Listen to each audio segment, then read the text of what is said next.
Shirley here with Sirius Dallas Moon. This is Mercury, our soul night, and Mercury is opposing Uranus Sedna. The moon is 7 degrees Aquarius. The moon was going through the conjunction with Pluto today and is in the square moon. Sun is in 6 degrees Taurus, ruled by 25 degrees Mars.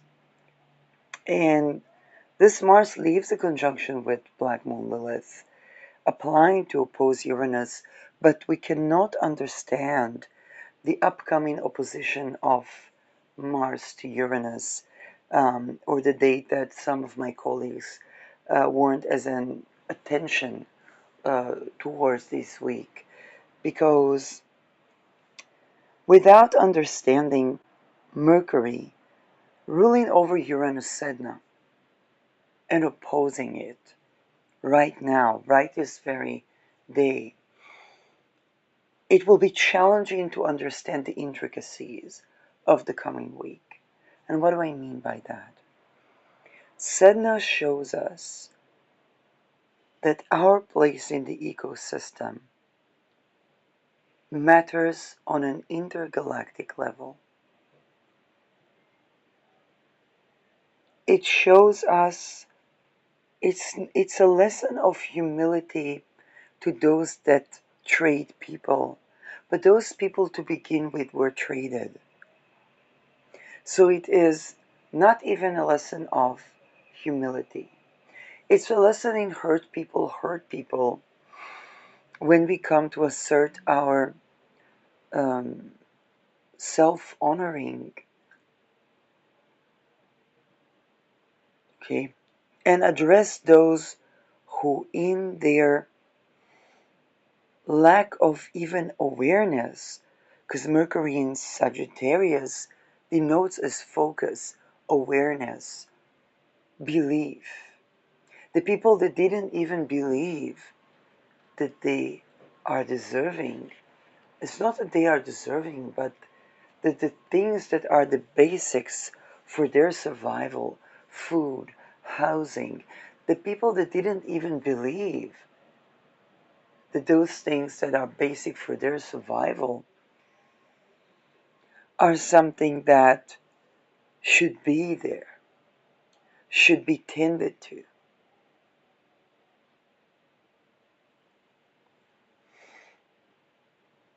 And as we come to understand Sedna,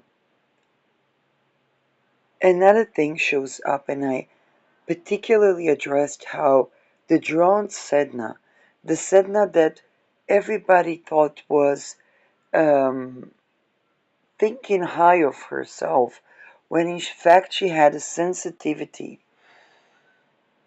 in the nervous system to dishonor, and it was heightened sensitivity that did not find rest in her tribe or in a man from another tribe. Eventually she drowned. Her hands were lost. They were no longer in her hands. Her hands were cut off by her dad, which means that the founding fathers made it so that it was no longer in Sedna's hands what's to be, and Sedna drowned. As she drowned, she became the goddess of the underworld, and people had to appease Sedna to have food. What it tells us in less poetic language is that our place in the ecosystem is a Sedna lesson. If we, each and every individual,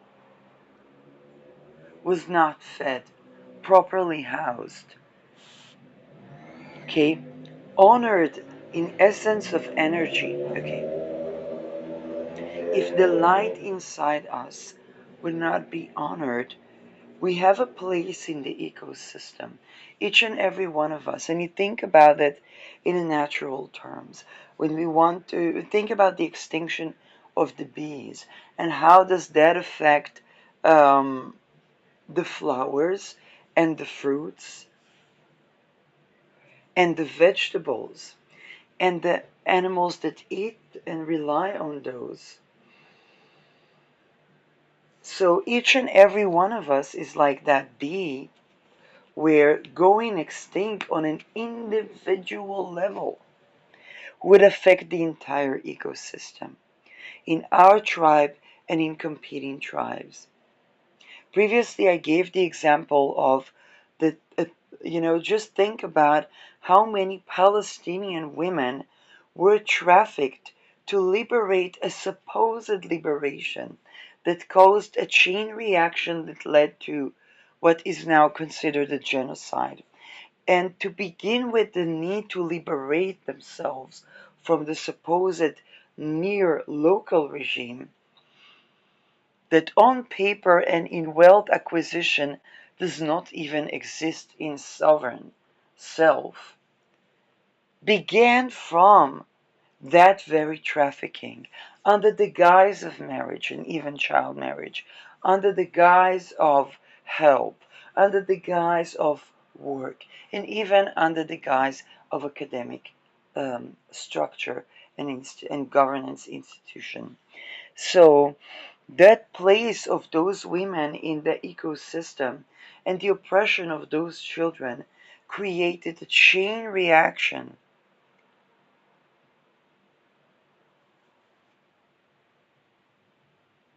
that leads all the way to transferring the ICJ possibly to Singapore.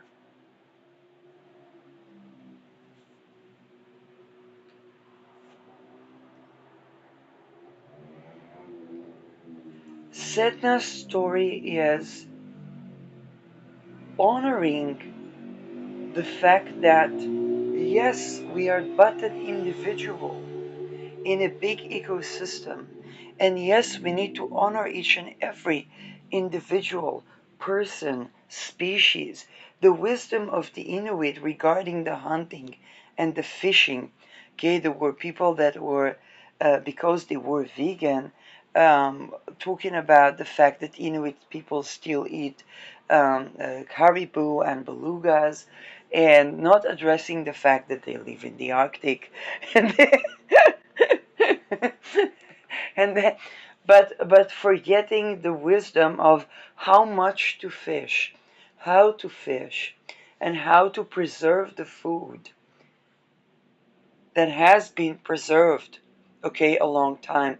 And I'm really thankful for the Inuit content creators, where it is Shaina Tova, um, that share of their tradition openly and allow us, for me as astrologer, to understand what inspired the naming of Sedna as as an asteroid, and how each and every one of us is now touched by this Sedna story with all the intricacies of we're all Inuit, yet none of us is indigenous Inuit but the Inuit. And suddenly that story that is a part of a conglomerate of a context of stories became an astrological delineation, just showing us yet another way of how if other planets are named after myths that came from ancient Greece or Mesopotamia. Then we have an asteroid that is of existing indigenous culture and creating all those intricacies where that is now affecting entire cosmos. It's not a local Inuit thing, and there is both the wisdom of there are certain things that only the Inuit can share because only they know, and this story is affecting all of us. The problems of the Inuit are the problems that affect all of us, and we see that with Sedna in Gemini, the vying for minerals in the Arctic. Okay, the rare earth minerals rush is changing our entire ecosystem.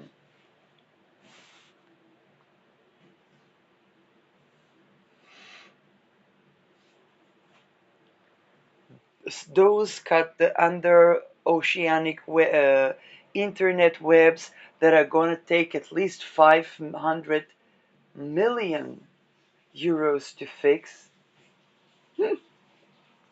There goes the 5%.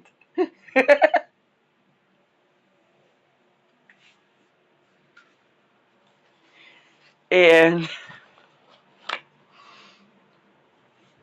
and every Saturn transit, so the people that are 28, the people that are 35, the people that are 50s to the late 50s, the people that are having a Saturn transit something, okay, all needing to tend to their teeth usually. Or their accountants, it's true. It usually comes both. For example, my business papers are by the traffickers, so if I need to do due diligence, it means that those that ask me to do due diligence need to do their due diligence and bring me my papers from the classified project budgeted trafficking scam that prevented me to run a business.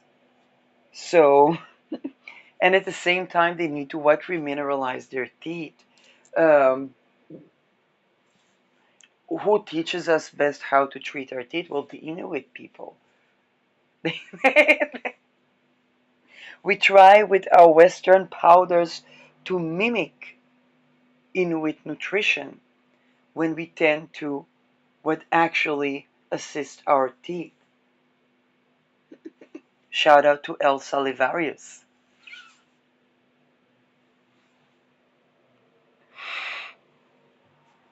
Then we put all kinds of oceanic crystals, like the shungite, that used to be from an area in Russia, but ever since 2022 is kind of not PC to source from there for all places. Now they banned the Russian diamonds in Europe. And what we get is that the quality of the water purification of the shungite is decreasing because of that. Because the Russian shungite had enough time, Saturn, to mineralize. It's just, the water. People, the quality of the water. We're not going to go all the way with that.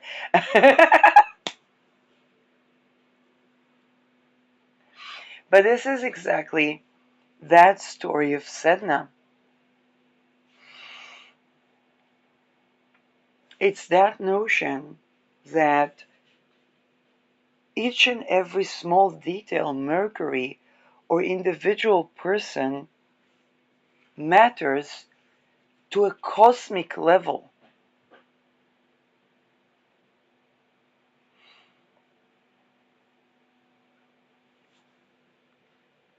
It's a sense of interconnectedness and honor of the individual. Because the wisdom of Sedna, the wisdom that Sedna harbored, was a natural wisdom. She didn't need to sacrifice anyone to have demonic, powers.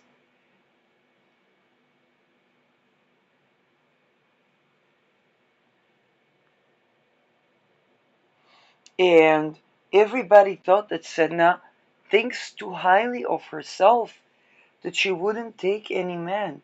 But she was bringing a particular intelligence, a particular touch, that while people thought, oh, this is, you know, think about neurodivergent people.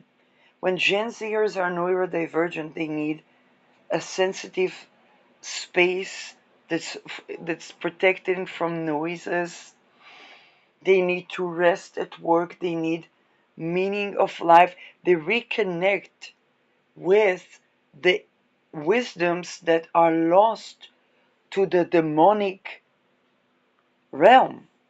Okay, the demonic realm, whether it's the demonic realm of the rituals around corporation that affect policies and corporational culture, and or the very demonic practice of nuclear bombs. Okay, that was considered a birthing. Okay, it was considered kind of like a thema mundi practice.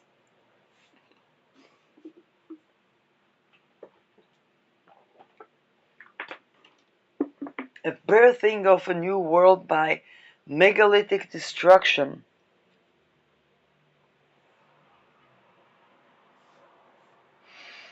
And and how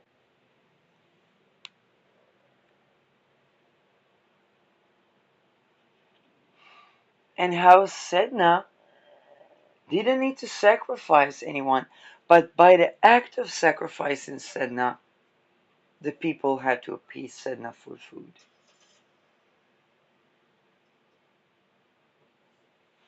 The people had to reintegrate.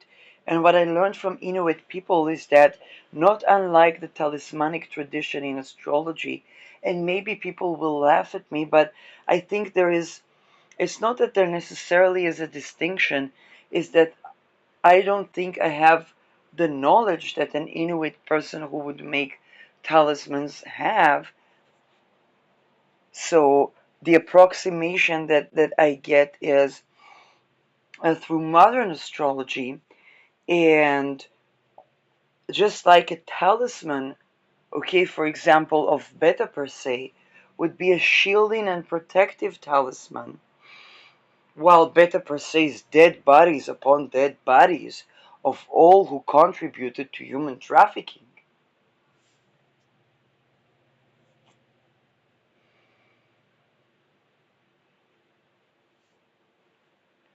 Then the veneration of Sedna is,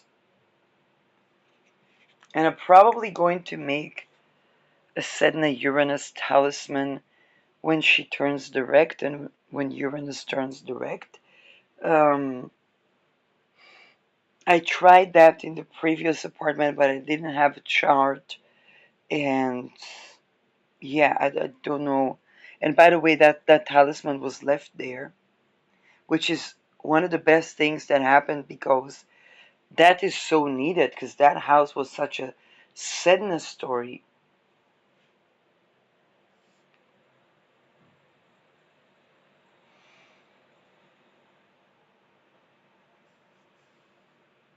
Attempt to ritually sacrifice a tenant. And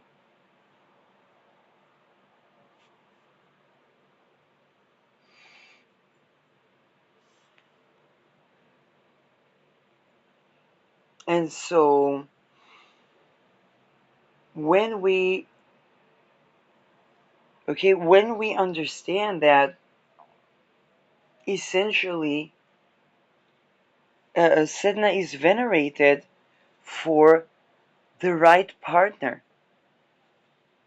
Why? Because Sedna did not take any hand that was offered to her, even in the price of extinction, because the wisdom that she brought is preventing cloning farms, is preventing an entire community enslaved by the demonic. And when I say the demonic, I do not mean it in the context of Christianity. Okay, then, or any Abrahamic religion. I mean the lower astral. I mean that which enslaves.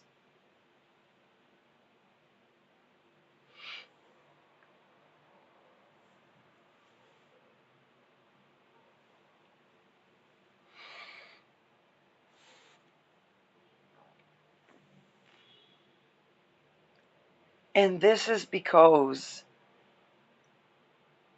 that thing that people considered a privilege was at the core issue of what was preventing them from absorbing the minerals in food.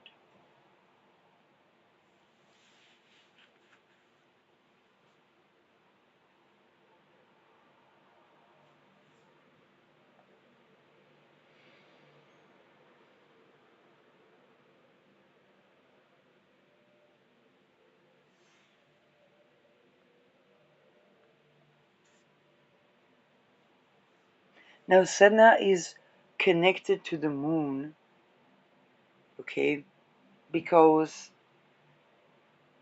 um, yes, she's the goddess of the underworld, but there's another thing with the moon. The moon is fertility.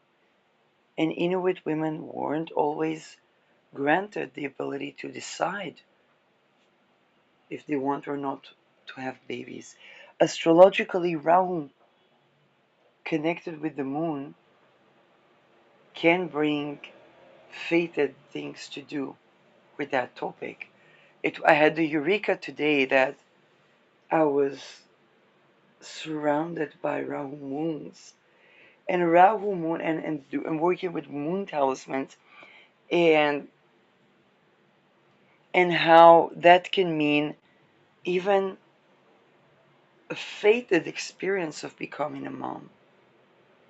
And it can be a cosmic, it can be tending to children, tending to one's inner child,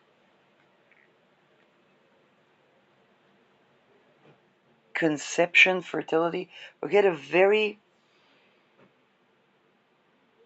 there's something about Rahu moon that is a fated experience regarding that.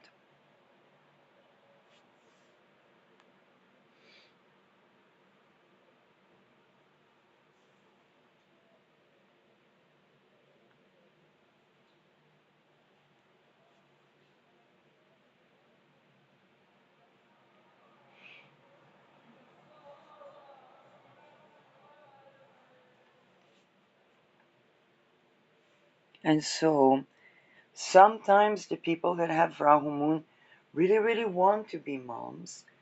And sometimes it brings in awareness of tending to the inner child, tending to fertility, tending to the rituals that are done on infants. And the moon is also reflective. So, what were the projections on that Sedna that put an entire society in hunger?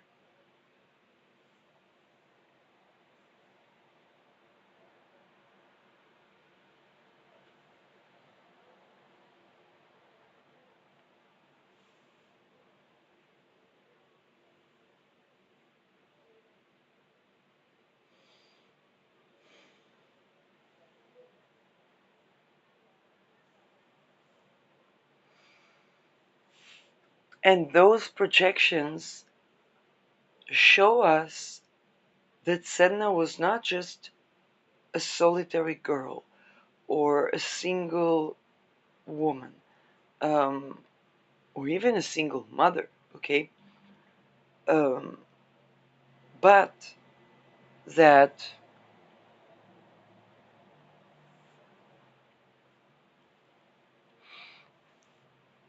the place of Sedna in the ecosystem is such that when Sedna is harmed, it affects the entire ecosystem.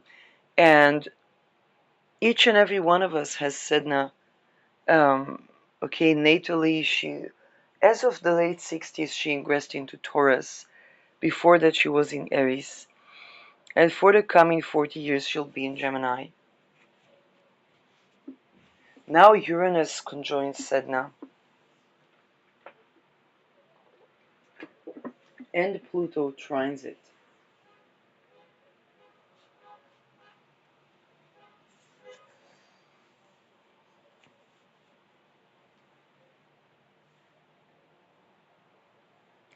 And the thing is about Sedna's story is it's always those things that look like, why do people, like, it looks like somebody's being pedant,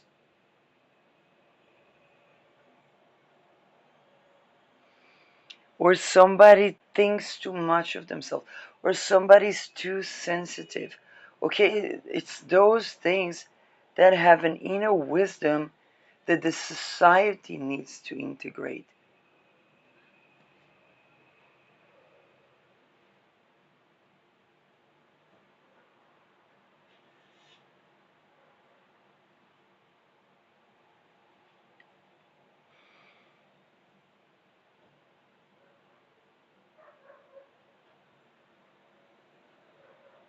It's not just sending a shaman to comb Sedna's hair.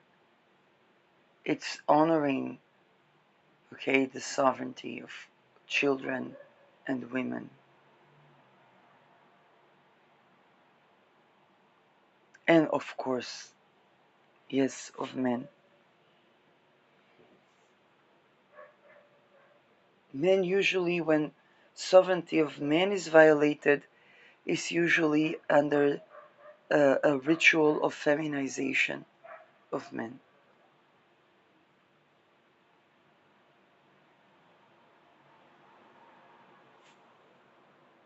Even when women don't honor a man's sovereignty, is usually called emasculation. Okay, so just think of, and a free man need not oppress another, so a safe and free woman does not violate a man. And also, a safe and free man does not violate a woman.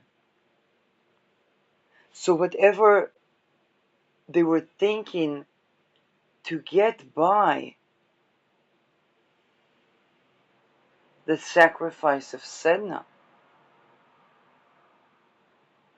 the ritual sacrifice, the trafficking, was not yielding. And eventually they would have to appease Sedna.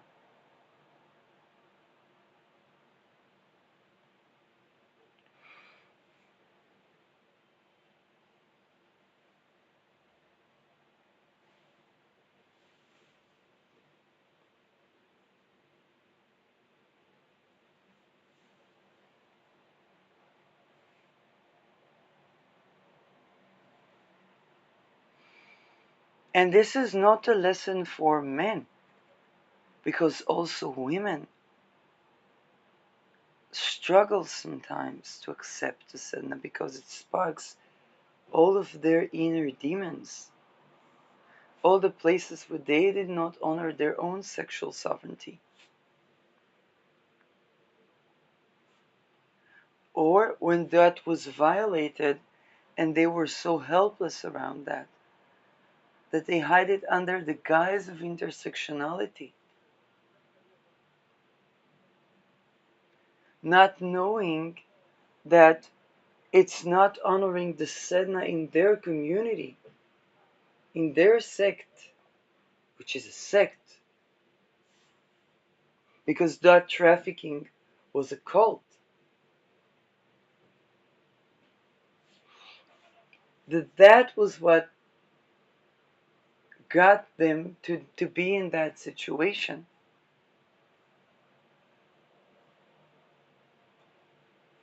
It's not to say that there isn't intersectionality.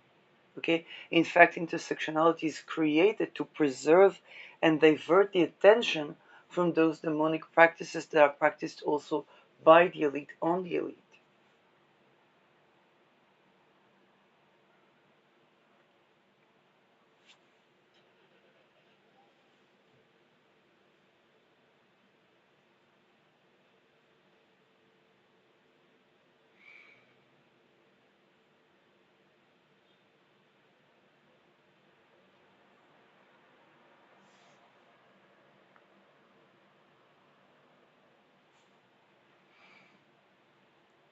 To the people that are at a certain class, usually when they're being told something is a blood libel,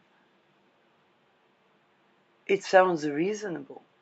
Or something is satanic panic, it sounds reasonable. Because they are not even anywhere near the vicinity of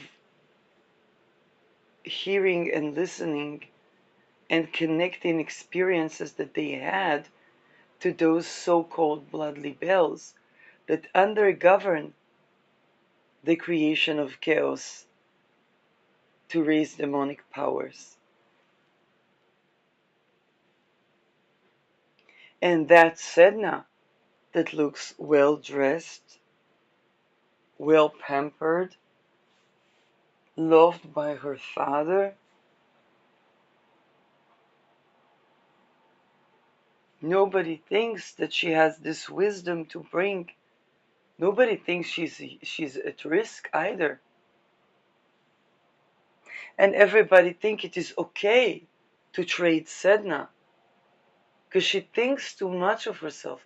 Why did Sedna not humble herself to every hand that was given to her? Because none of these hands would honor that which would keep the village having access to food and to those minerals that bring longevity, Saturn, which is seen in the teeth as well.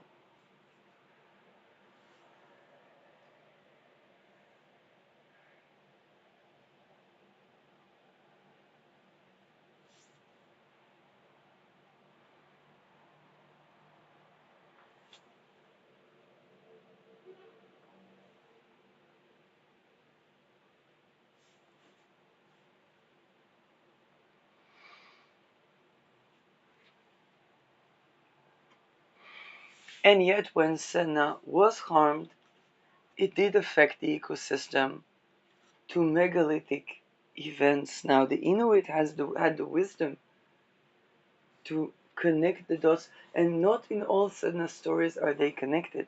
In some, the father punishes her and marries her to a dog, and she says, "I'm happy with that dog."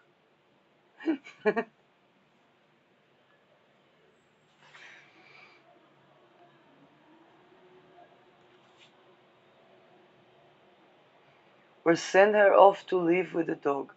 She said, "I'm happy."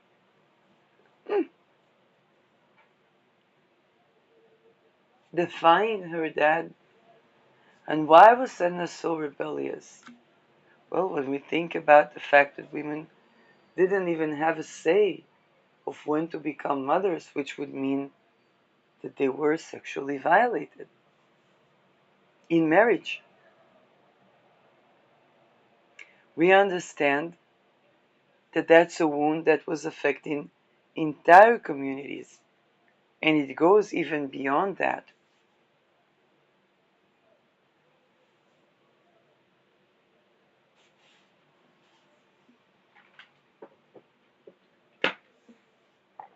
And that those things were affecting even highest suicide rates.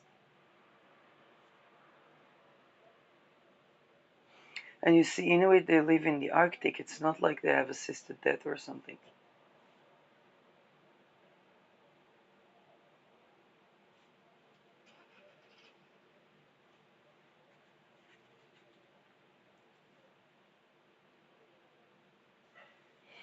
And is usually associated with sexual boundary violation.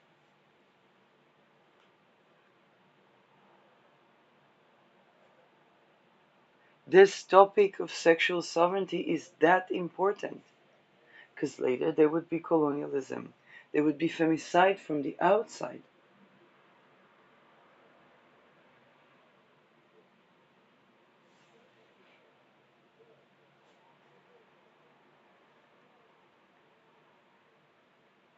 Food prices, lack of accessibility to transport, okay, cutting off of the chain of food.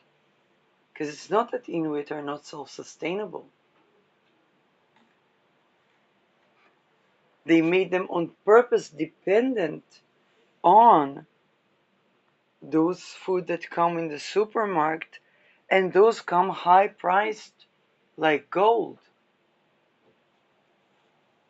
They killed their dogs so that they wouldn't be able to go out to their hunting journeys.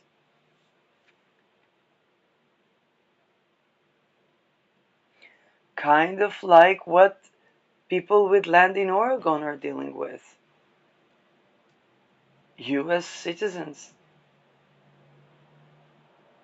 and not only Oregon, and not only melanin melanin folks.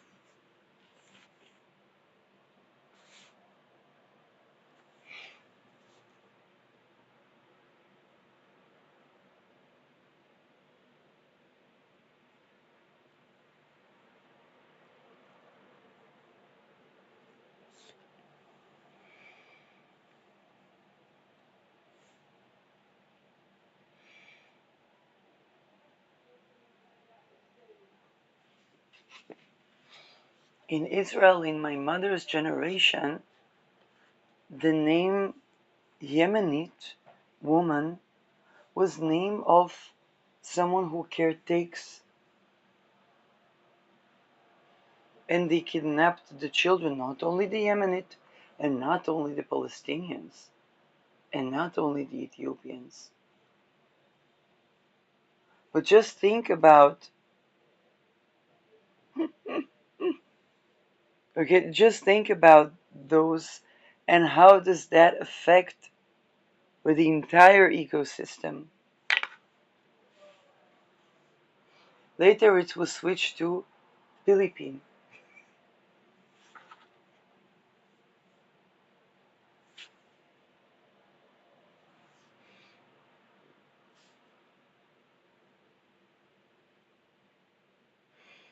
And I know at my grandmother's, they weren't a rich family, and from the government, they would send, they sent a lady.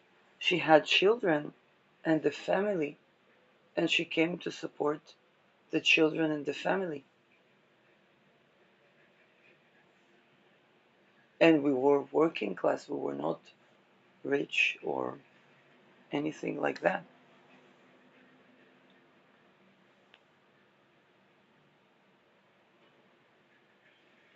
But this was a mother that her children are at home in another country, and she travels alone with all the risks of trafficking to work in a completely stranger household to bring money to the family where she has small children.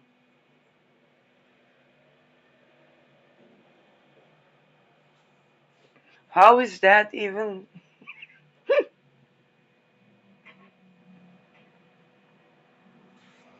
It's not a young student that, went to have a degree and meantime make money and usually later finds a partner and then they become content creators. But this is,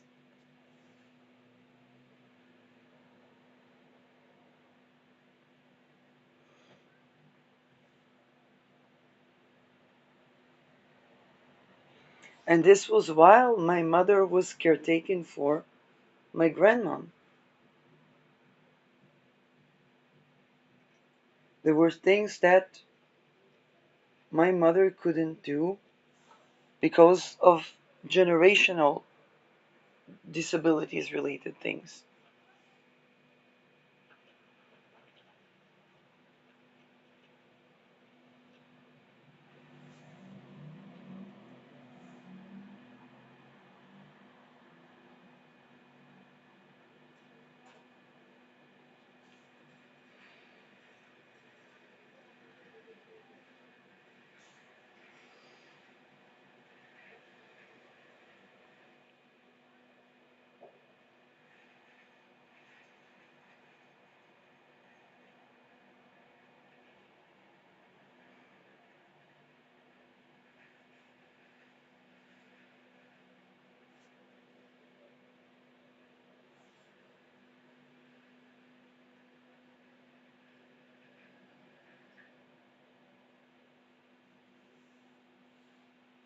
And the other side of the family were having their own life and so on. So just think about how normalized was that very weird situation.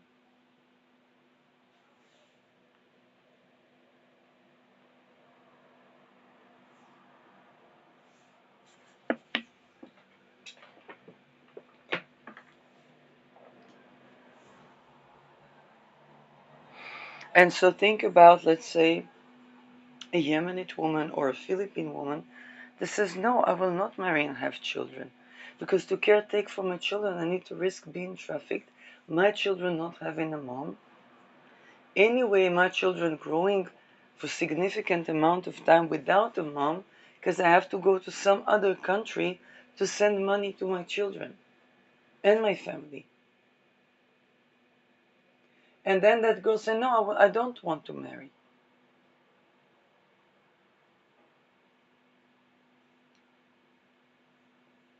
And how would she be looked at in her village? Who this crazy woman thinks she's better than, and what does that bring?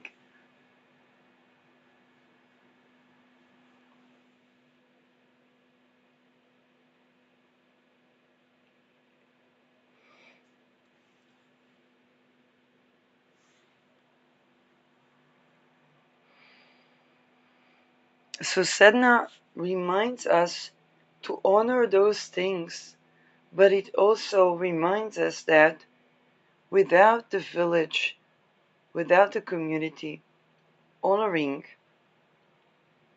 what seems to be privileged, by actually tending to that, by not agreeing to go for the old ways,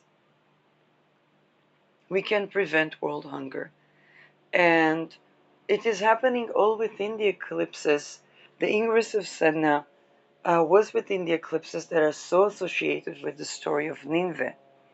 And the story of Nineveh was eventually that Nineveh repented. So we have a point of hope in traditional myths that Sedna will be honored.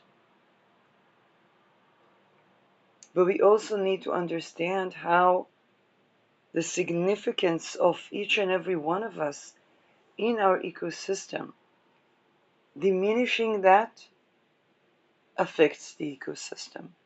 And sometimes by the abolishing of, whether it's women, whether it's, okay, certain uh, um, people or peoples. Okay, this is particularly paying the emphasis on the human. Um, how we see that that changes the ecosystem.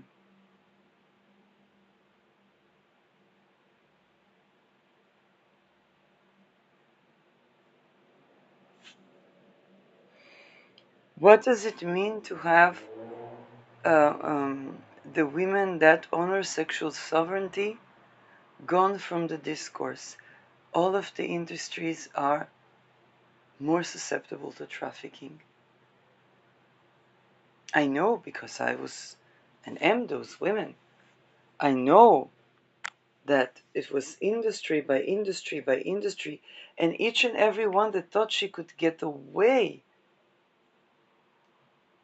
by not tending to sexual sovereignty found herself having to tend to that.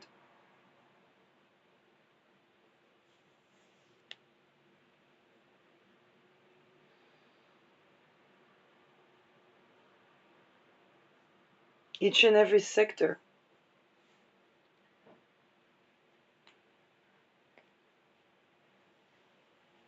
Who were the women that noticed that there's something off about the Pfizer Moderna military experiment?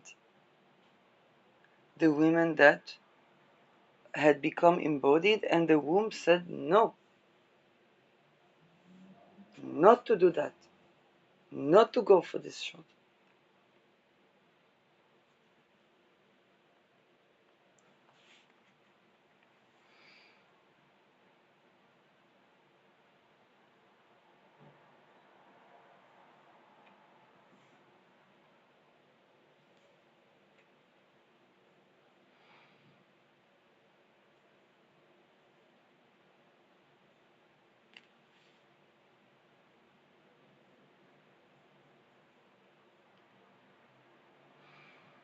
And all those that left Sedna to her experience of being trafficked and drowning, also the women, they had to appease Sedna.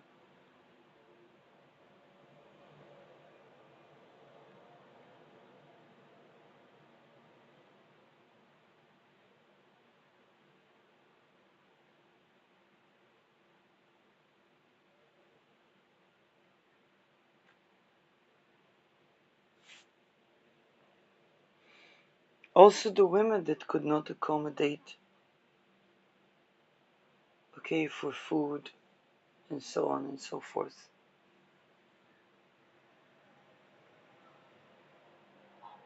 Also the women that did not raise their voice on that topic.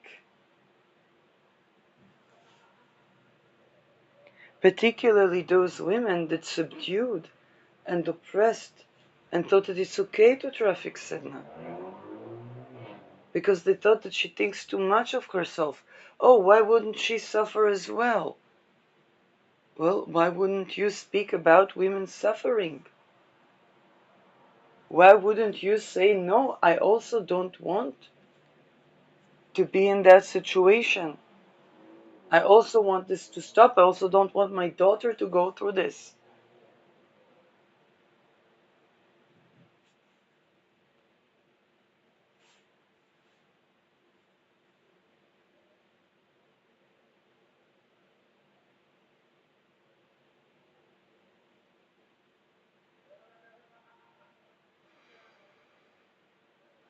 Or any other daughter, for that record.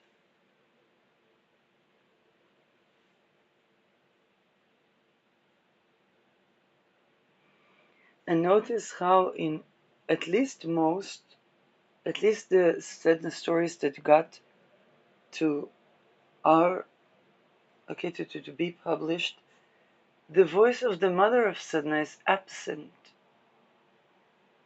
who's Sedna's father.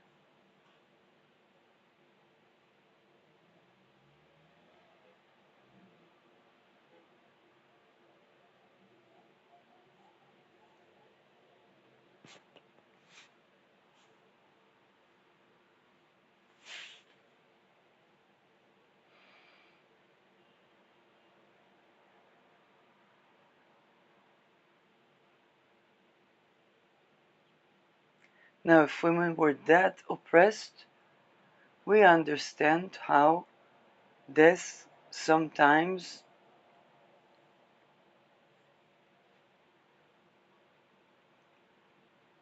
better than what was done to Sedna.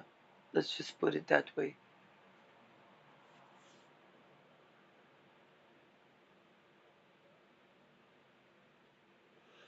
And if all of them went through what was done to Sedna, and then Sedna said, no, this stops. I don't want to go through this, then perhaps extinction of those that were okay with having Sedna going through this is better than to perpetuate this.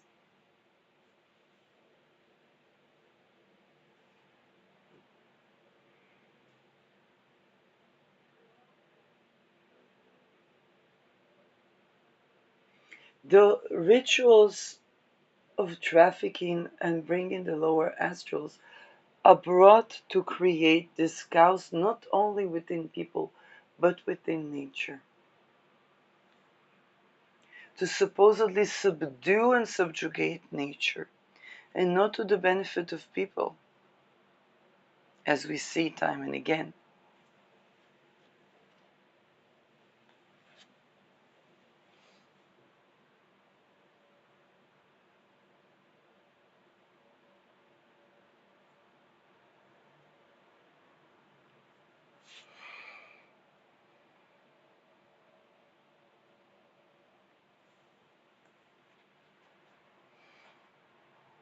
So that place, and within those things, people are exposed to their place in the chain of the ecosystem.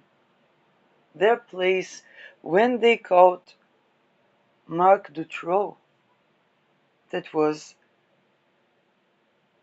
growing into a trafficking house and had a house in Brussels, kind of like a diddler. He said he is a small link in a big chain. The fact that, you know, there was the White March, but that was still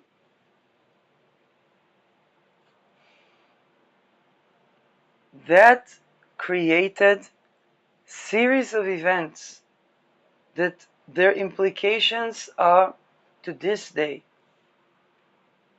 And those girls and boys were trafficked ritualistically. So was the creation of Dutroux.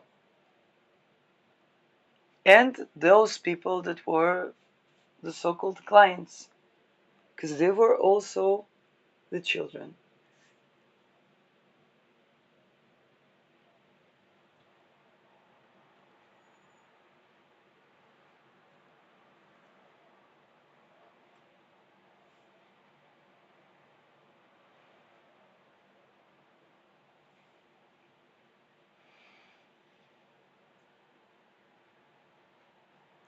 Back then it was marketed as this psychopath that kidnapped girls and tortured them,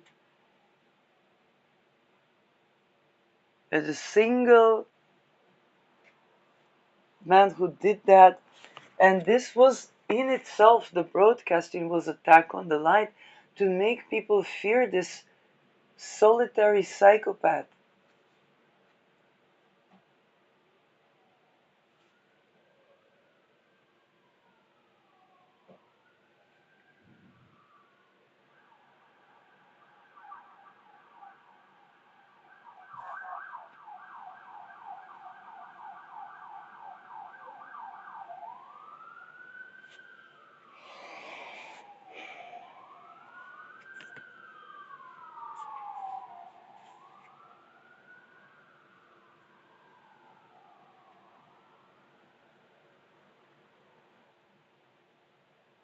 It takes a community to put Sedna into Sedna's story.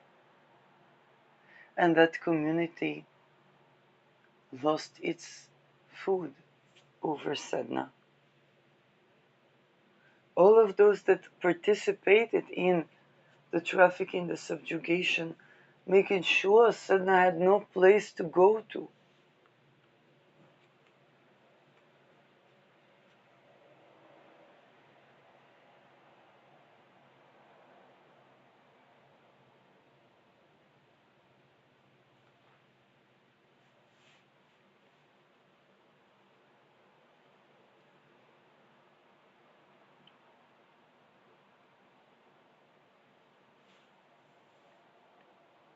It took a community.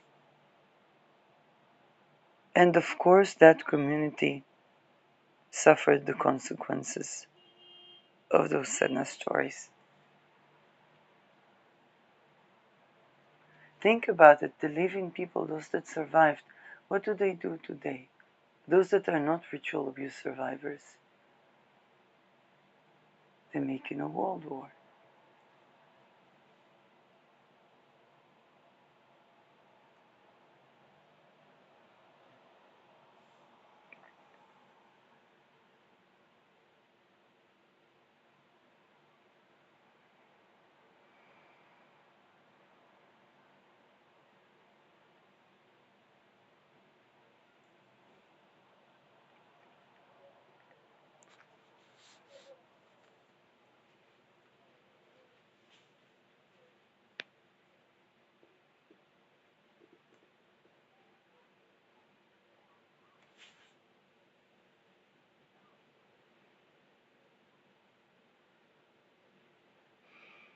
But if they perpetuate Sedna stories in that world war, we understand that they will also suffer the consequences of perpetuating.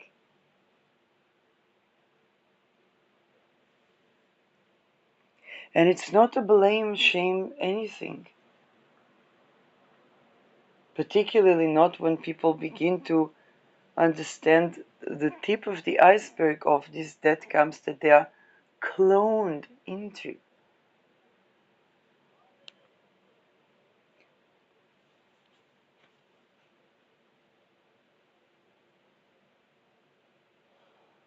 That it brings upon extinction is just a part of how the food chain works. And with that note, I need to make me coffee. and I do not have almond milk.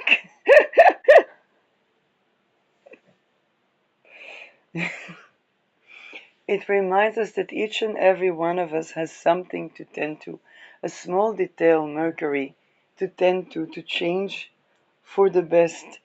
That, okay, kind of global situation.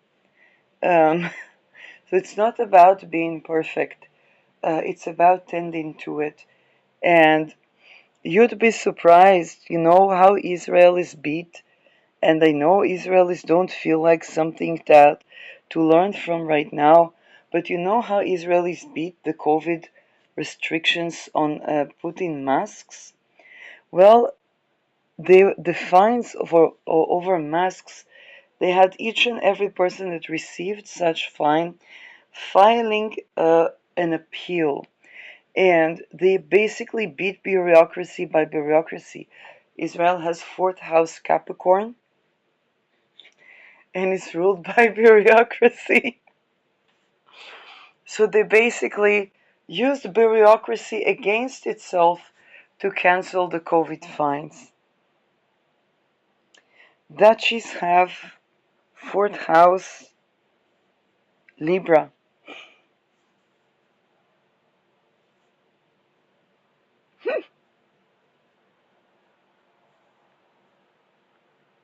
With Venus in Aries, which would be in the 10th house.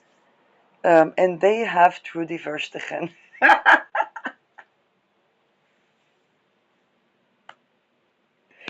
And